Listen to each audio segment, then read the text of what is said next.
Please note, The Phantom Lover was published in 1921 and may contain period-typical racism, sexism, or other disquieting content. Hi, I'm Morgan, and today I will be reading to you from The Phantom Lover by Ruby M. Ayres, and I will be starting on Chapter 33. June tucked Esther up in bed and replenished the fire. She turned out the gas, leaving the room firelit. "June," Esther said timidly, "what did your aunt think? What did she say when... She said we must go back and finish our visit another time. She took a great fancy to you." "You're saying that to please me?" "I'm not, honest Injun." June heard the tears in Esther's voice. She bent and kissed her gently. "Now, not another word. I refuse to answer another question. Pleasant dreams, or better still, no dreams at all." She went away and shut her door behind her. Esther lay awake for a long time watching the firelight on the walls and ceiling and thinking of what had happened. It seemed impossible that she had ever really seen and spoken to Raymond Ashton. Impossible that instead of loving him desperately, she could only shudder at the memory of him. The tears forced their way to her eyes and scorched her cheeks. But for Mickey, where might she not have been now? And he had refused to even let her thank him. Her heart was filled with a new humility. At best, her words would be so poor, like beggars in the palace of his generosity. But she would not see him again soon. She comforted herself with the assurance. In spite of his changed manner and apparent indifference, she was sure she would see him again. Mickey, as June had said of him, never failed. It was her last thought as she fell asleep, that she would surely see him the next day. But Mickey did not come. Esther rested till lunchtime, after which June insisted on a walk. "The sun's shining, and it's wicked to stay indoors," she declared. She marched Esther about for half an hour. Esther had been so sure that Mickey would come. She glanced up at the clock, and then at Mickey's photograph. But today he seemed to be looking past her into the room to where June was bustling about, and she gave a little sigh.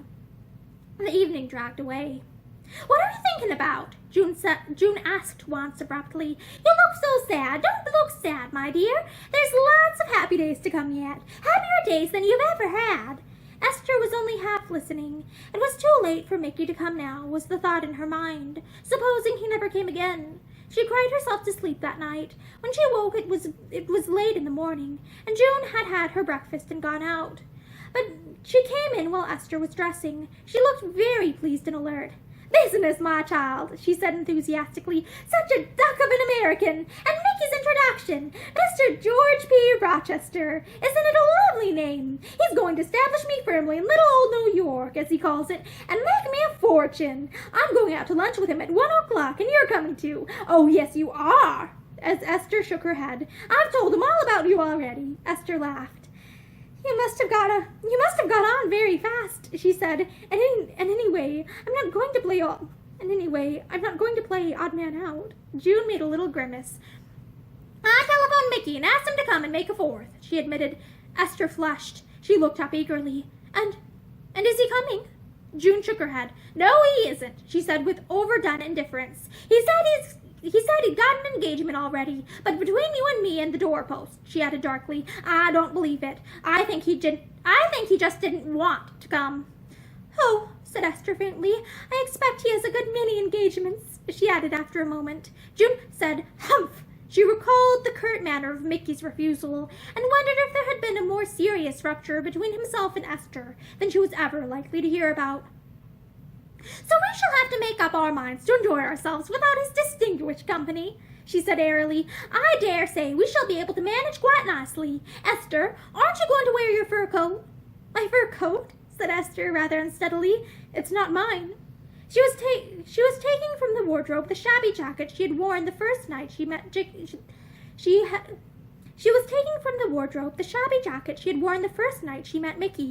and it looked more shabby and unsmart than ever, but she was going to wear it whatever happened. She was smarting with humiliation. She had offered Mickey her little olive branch when they parted 2 days ago at Charing Cross, and this is how he had accepted it.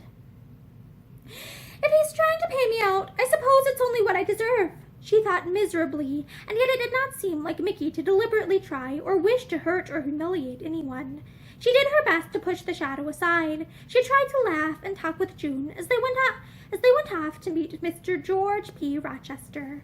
He was a big, bluff man with a hand clasp like the grip of a bear, and a twang that could cut with a knife. And a twang that could be cut with a knife. They lunched at a restaurant which she had never even heard of, though June seemed quite at home. There were several people at other tables whom June knew, and Esther felt very out of it all and unhappy. It was a good thing she had refused to marry Mickey, she thought with a sort of anger. She knew none of his friends, and nothing of the life to which she had always been accustomed. She did not realize that it was the knowledge of her shabby coat that was affecting her spirits more keenly than anything. June's clothes were not new, but they had an unmistakable cut about them, and Rochester was exceedingly well dressed. He talked to June a great deal. Once or twice he tried to draw Esther into the conversation, but, seeing that she wished to be let alone, he soon gave up the attempt. He was certainly a most friendly person. One would have thought that he and June had known one another for years. Before lunch was ended, he had invited himself to tea for the following afternoon. "That's Yankee Push if you like," June said when he had gone. "Give me a Yankee every time to make things go." She looked at Esther excitedly. "Do you know," she said, "I have a great mind to try and persuade that man to come into partnership with me." Esther laughed. "I should say he'd suggested himself if you give him another day or two," she said dryly. She wandered listlessly around the room. I shall have to leave here at the end of the week," she said suddenly. "It's impossible to go on living here and letting you pay my rent and my food bill. I owe you more than I can ever pay already." "If you talk like that, I'll kill you," said June in a rage. "You don't understand what friendship means. Mickey had tried to teach you, and so have I, and all you do is throw it back in our faces. Oh, Esther, don't!" Esther had turned away and covered her face with her hands.